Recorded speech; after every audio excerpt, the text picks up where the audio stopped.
Bible के पात्र। और इस श्रृंखला में हम परमेश्वर के वचन में आए कुछ पात्रों पर इन दिनों में चर्चा कर रहे हैं। और आज हम ऐसे पात्रों पर चर्चा करना चाहते हैं जिनके नाम हमको ज्ञात नहीं है, जिनके निवास हमको ज्ञात नहीं है, वो कहाँ से आए थे और वापस कहाँ चले गए। लेकिन इन पात्रों के उल्लेख के बिना क्रिसमस संदेश तैयार करना या कार्यक्रमों को तैयार करना अधूरा सा हो जाता है। जब हम मत्ती रचित सुसमाचार उसके 2 अध्याय के पहले 12 पदों में जाते हैं, वहां पर कुछ ज्योतिषियों का उल्लेख है। इसके बाद इनका कहीं पर हमको उल्लेख नहीं मिलता, लेकिन इन्होंने जो भूमिका निभाई और उसकी चर्चा हर क्रिसमस पर होती है।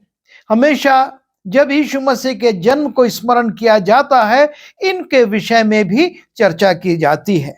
और आज भी हम इन ज्योतिषियों की कुछ विशेषताओं को और कुछ कमजोरियों को देखेंगे। सबसे पहले हम इनकी विशेषताओं को देखें। ये ज्योतिषी जो कि आकाशीय नक्षत्रों को समझने की अद्भुत क्षमता रखते थे, जो आकाश में सितारे थे, उनको देखकर वो उनके संदेश को अपनी गणनाओं से समझ लेते थे और इसमें ये पारंगत थे। इन्होंने उस सितारे को देखा जो यीशु मसीह के जन्म के समय पूर्व में उदित हुआ था, और उसके आधार पर उन्होंने उसकी गणना की और ये जाना कि एक अद्भुत प्रतापी राजा का जन्म हुआ है। दूसरी विशेषता हम इनमें पाते हैं कि उस सितारे को जो यीशु मसीह के जन्म के समय नजर आ रहा था, बहुतों ने देखा होगा। कुछ उसके संदेश को समझे और कुछ नहीं समझे। कुछ ने उसको देखा, आश्चर्य किया और भूल गए, और कुछ ने उसकी गणना भी की होगी और यह भी जान लिया होगा कि इसका अर्थ किसी महान राजा का जन्म है, लेकिन वो अपने स्थानों पर शांत बैठ गए। लेकिन ये ज्योतिषी जो पूर्व देश के थे, ये उसकी गणना करते हैं, उसके बारे में जानकारी एकत्रित करते हैं और उसके बाद वो एक निर्णय भी लेते हैं कि हम इस नए जन्मे राजा जो कि अभी बालक होगा, उसको देखने जाएंगे और उसको कुछ भेंट में चढ़ाएंगे भी। हम देखते हैं कि इनमें अद्भुत हिम्मत थी। उन दिनों में इतनी लंबी यात्रा करना खतरों को उठाने के बराबर था। यात्रा में व्यय भी होगा और जलवायु परिवर्तन भी होगा और मौसम का परिवर्तन उसमें होता है, पर ये ज्योतिषी इन बातों को नजरअंदाज कर देते हैं और ये हिम्मत के साथ उस राजा को जिसका जन्म हुआ है देखने के लिए आगे। कि इनको अपनी गणना के ऊपर बहुत विश्वास था। इनके अंदर आत्मविश्वास की कमी नहीं थी। इन्होंने जो गणना की, गणना पर इनको पूरा विश्वास है। मत्ती उसके 2 अध्याय के पहले पद में देखते हैं कि पूर्व से कई ज्योतिषी यरूशलेम में आकर पूछने लगे कि यहूदियों का राजा जिसका जन्म हुआ है कहाँ है। इनको अपनी गणना पर पूरा भरोसा था कि हमने जो गणना की है वो बिल्कुल सही है, और वो एक लंबी यात्रा पूरी करके यरूशलेम पहुंच जाते हैं और वहां पर पूछने लगते हैं कि हमने जो यह सितारा देखा है और गणना की है, उस आधार पर वो नया जन्मा राजा कहाँ है। कि जब इनको यरूशलेम में और राजा हेरोदेस के महल में उस नए जन्मे राजा का पता नहीं चलता है। उनको ये ज्ञात होता है कि वहां पर किसी भी बालक ने जन्म नहीं लिया है राज परिवार में, तब भी ये निराश नहीं होते हैं। ये नहीं कहते कि हम अब अपने देश को वापस चले जाएंगे, हमारी गणना में कोई कमी थी, हमने कहीं पर चूक की।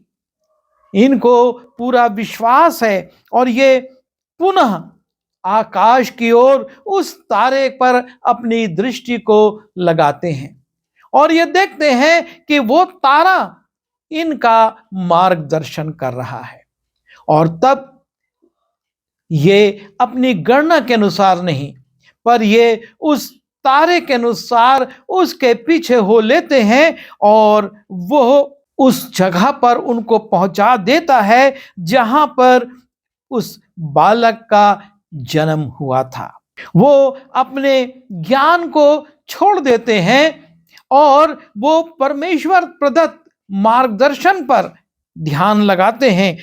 मत्ती उसके 2 अध्याय के 9 और 10वें पद को देखते हैं, लिखा है, वे राजा की बात सुनकर चले गए और देखो जो तारा उन्होंने पूर्व में देखा था वो उनके आगे आगे चला और जहां बालक था उस जगह के ऊपर पहुंचकर ठहर गया। उस तारे को देखकर वे अति आनंदित हुए। ये तर्क वितर्क में नहीं जाते कि ये बालक जो कि इस गौशाला में साधारण से कपड़े में लिपटा हुआ लेटा हुआ है, ये कैसे राजा बनेगा, ये कैसे प्रतापी राजा होगा, ये सितारा इसका द्योतक है। ये वो तर्क नहीं करते, लेकिन लिखा है कि वो जाते हैं, उस बालक को देखते हैं और जो चीजें भेंट की थी उनको वो चढ़ाते हैं और उस घर में पहुंचकर उस बालक को उसकी माता मरियम के साथ देखा और मुंह के बल गिरकर उसे प्रणाम किया और अपना थैला खोलकर उसको सोना, लोबान और गंधरस की भेंट चढ़ाई।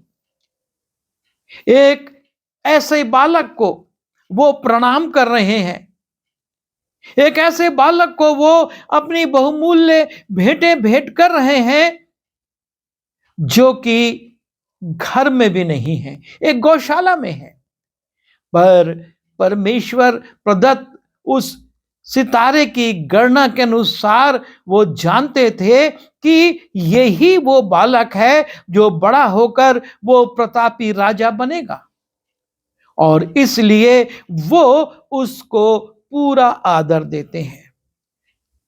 और ये है इन ज्योतिषियों की विशेषता कि वो किस प्रकार से निर्णय लेकर उस पर अमल करते हैं, निराश नहीं होते और उस बालक को देखकर तर्क वितर्क में नहीं जाते कि कैसे ये राजा बनेगा, लेकिन वो परमेश्वर की योजनाओं पर विश्वास रखते हैं कि परमेश्वर जो चाहे वो कर सकता है और उसी बालक को प्रणाम करके वो अपनी भेंटें चढ़ाते हैं, उसके को अमर समर्पित करते हैं। और तब हम इन खासियतों से जुड़ने के बाद इन ज्योतिषियों की कमजोरियों पर, इनकी चूक पर भी कुछ देर विचार करें, क्योंकि ये मनुष्य थे और मनुष्य होने के नाते इनमें कुछ कमजोरियां भी थी। इन्होंने पूर्व में चमक रहे तारे को देखकर यह जान लिया कि कोई प्रतापी राजा जन्म लिया है और उसकी गणना में वो लग जाते हैं। वो किस दिशा में, किस नगर में, किस देश में जन्म लेगा और सारी गणना करने के बाद वो अपनी गणना के अनुसार इस्राएल देश की ओर बढ़ जाते हैं और यहां पर वो ये सोचने लगते हैं कि मेरी गणना ये बता रही है कि इस्राएल देश की राजधानी में इस बालक का जन्म हुआ होगा और यहीं पर उनकी एक और कमजोरी प्रकट होती है कि वो संसारिक रीति पर चले जाते हैं। संसारिक रीति से राजा के महल में ही जो बच्चा जन्म लेता है या राज परिवार में जो बच्चा जन्म लेता है वो राजा बनता है। और इसके अनुसार यरूशलेम में इस्राएल का राजा रहता था, राजा हेरोदेस था, और वो उस गणना को करके उस दिशा में बढ़ जाते हैं। वो उस सितारे को भूल जाते हैं, उससे अपनी नजर हटा लेते हैं कि वो सितारा उनका मार्गदर्शन कैसे कर रहा है। वो इस बात पर ध्यान देते हैं कि हमारी गणना बता रही है कि इस्राएल देश में एक प्रतापी राजा का जन्म होगा और वो हो चुका है और अब हमको उसे देखने जाना है। और वो उसके अनुसार चलने लगते हैं, अपनी यात्रा करते हैं और यरूशलेम में आकर वो उसको ढूंढते हैं, उसके बारे में पूछते हैं। और तब उनकी मुलाकात एक बहुत क्रूर राजा से होती है, राजा हेरोदेस, जो कि अपनी गद्दी को बचाने के लिए, अपने शासन को स्थिर रखने के लिए और अपने परिवार को उसमें बनाए रखने के लिए कुछ भी कर सकता है। मत्ती उसके दूसरे अध्याय के 7वें 8वें पद में, तब हेरोदेस ने ज्योतिषियों को चुपके से बुलाकर, बड़ी चालाकी राजा हेरोदेस कर रहा है। जब उसने ये सुना कि कुछ लोग आए हैं और उनकी गणना ये बता रही है कि इस्राएल में एक प्रतापी राजा का जन्म हो गया है, तब हेरोदेस ने ज्योतिषियों को चुपके से बुलाकर उनसे पूछा कि तारा ठीक किस समय दिखाई दिया था। वो अपने ज्योतिषियों से आगे की गणना करवाने के लिए पूछता है कि तारा ठीक किस समय दिखाई दिया था। और तब उसने ये कहकर उन्हें बैतलहम भेजा कि जाकर उस बालक के विषय में ठीक ठीक मालूम करो और जब वो मिल जाए तो मुझे समाचार दो, ताकि मैं भी आकर उसे प्रणाम करूं। और इस प्रकार से ये ज्योतिषी उस राजा के द्वारा एक चाल में फंसाए जा रहे हैं कि ढूंढने का काम ये करें, उस राजा को ये पहचान कर बताएं और तब मैं उसका वध कर दूंगा। उसके मन की योजनाएं वो प्रकट नहीं करता, वो तो कहता है कि मैं उसे प्रणाम करूंगा। पर इस दुष्ट राजा की योजनाएं परमेश्वर जानता था। और ये ज्योतिषियों की चूक का एक सबसे दुखद परिणाम जो हुआ, और वो हम मत्ती उसके दूसरे अध्याय के 16वें पद में देखते हैं। जब हेरोदेस ने देखा कि ज्योतिषियों ने मेरे साथ ठट्ठा किया है, तब वो क्रोध से भर गया और लोगों को भेजकर ज्योतिषियों से ठीक ठीक पूछे हुए समय के अनुसार बैतलहम और उसके आसपास के सब लड़कों को जो 2 वर्ष के व उससे छोटे थे मरवा डाला। और ये क्रूर राजा इन ज्योतिषियों की एक चूक के कारण इतने मासूम बच्चों का संहार करवा देता है। वो 2 वर्ष और उससे कम उम्र के बैतलहम और उसके आसपास के सारे बच्चों को मरवाता है, सारे बालकों का वध करवा देता है, क्योंकि उसको ये बात मालूम हो गई थी इन ज्योतिषियों के द्वारा इस्राएल में राज करने के लिए एक प्रतापी राजा का जन्म हो गया है। और तब जब उसको उसका अता पता नहीं मिलता और ज्योतिषी भी लौटकर उसके पास नहीं आते हैं, वो क्रोध में आकर आज्ञा दे देता है कि सारे बच्चे उस क्षेत्र के बैतलहम और उसके आसपास के जो 2 वर्ष और उससे कम आयु के हैं मार दो, क्योंकि किसी को उसकी सही आयु नहीं मालूम थी। और इसलिए गणना के अनुसार जब सितारा दिखा था उससे लेकर अभी तक जितने बच्चों का जन्म हुआ है उनको वो मरवा देता है। और ये जो वध हुआ, जो ये बालकों का संहार हुआ, इसके पीछे इन ज्योतिषियों की एक बहुत बड़ी चूक है। यदि इन ज्योतिषियों ने जब अपनी यात्रा प्रारंभ की और इनकी दृष्टि उस सितारे पर होती तो वो यरूशलेम नहीं जाते, लेकिन बैतलहम पहुंच जाते और उनको यरूशलेम में पूछने की जरूरत नहीं पड़ती कि वो नया जन्मा राजा कहाँ है, उसका जन्म कहाँ हुआ है। और ना तब यरूशलेम और राजा हेरोदेस ये जान पाते। लेकिन जब ज्योतिषी वहां पूछने लगे और गणनाएं बताने लगी, तब उसके कारण राजा हेरोदेस सावधान हो गया और उसने एक बड़ा क्रूर निर्णय ले लिया कि बैतलहम और उसके आसपास के बच्चों का वध किया जाए। परमेश्वर लोगों की लालसा को देखता है। परमेश्वर इन ज्योतिषियों की लालसा को देख रहा था। इनने जरूर से चूक कर दी थी और उसके कारण परमेश्वर ने जो भविष्यवाणियां करवाई थी वो पूरी होती हैं, लेकिन परमेश्वर की दया इन पर बनी रहती है और इसलिए परमेश्वर इनकी चूक को क्षमा करते हुए इन पर दया करता है। और ये ज्योतिषी जो कि बड़े खतरे में पड़ चुके थे, क्योंकि यदि ये लौटकर राजा हेरोदेस को उस बालक के विषय में बताते या उसी मार्ग से लौटते और राजा हेरोदेस के सिपाहियों उनके द्वारा पकड़ लिए जाते तो इनकी मृत्यु निश्चित थी, क्योंकि राजा हेरोदेस क्रूर राजा था और वो इन ज्योतिषियों को भी उनको वध कराने से नहीं चूकता ताकि किसी को भेद ना पता चले। किसी को ये पता नहीं चला था कि आखिर बैतलहम और उसके आसपास के बच्चे क्यों मारे गए, किस बच्चे की तलाश में दूसरे बच्चे मार दिए गए। ज्योतिषी भी मार दिए जाते और किसी को कुछ पता नहीं चलता। पर परमेश्वर जो दयालु है, परमेश्वर जो अपने लोगों को देखता है, परमेश्वर ने देखा था कि इन ज्योतिषियों ने कितनी लंबी यात्रा करी उस बालक को देखने के लिए जो इस्राएल के ही नहीं संसार के छुटकारे के लिए परमेश्वर के द्वारा दिया गया था।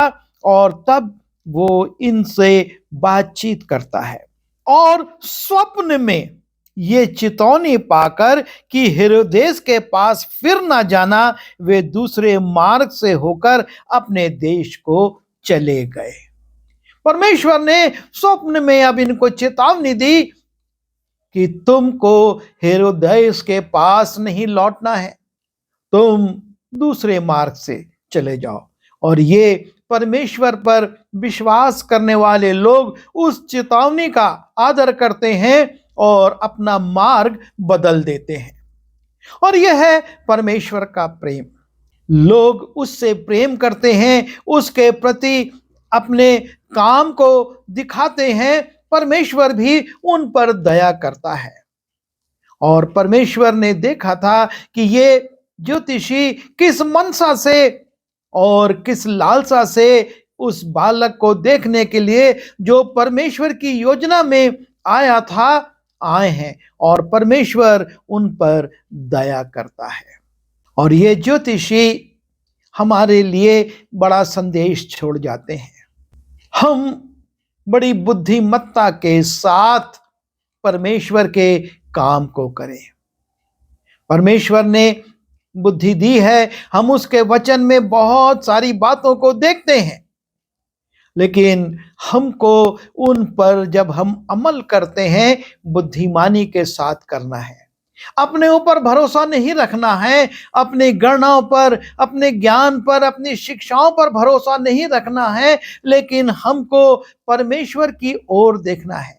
जब तक ये अपने पर भरोसा रखते रहे, इनके जीवन में सफलता नहीं आई।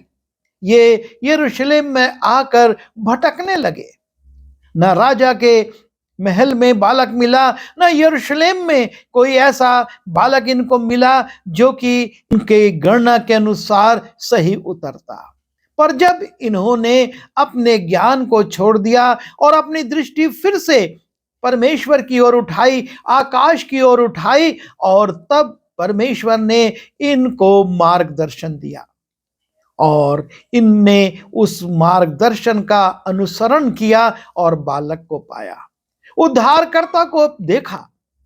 और यही आवश्यक है हमारे जीवन के लिए, हम परमेश्वर की ओर देखें। दाऊद कहता, मैं अपनी आंखें पर्वतों की ओर लगाऊंगा, मुझे सहायता कहां से मिलेगी।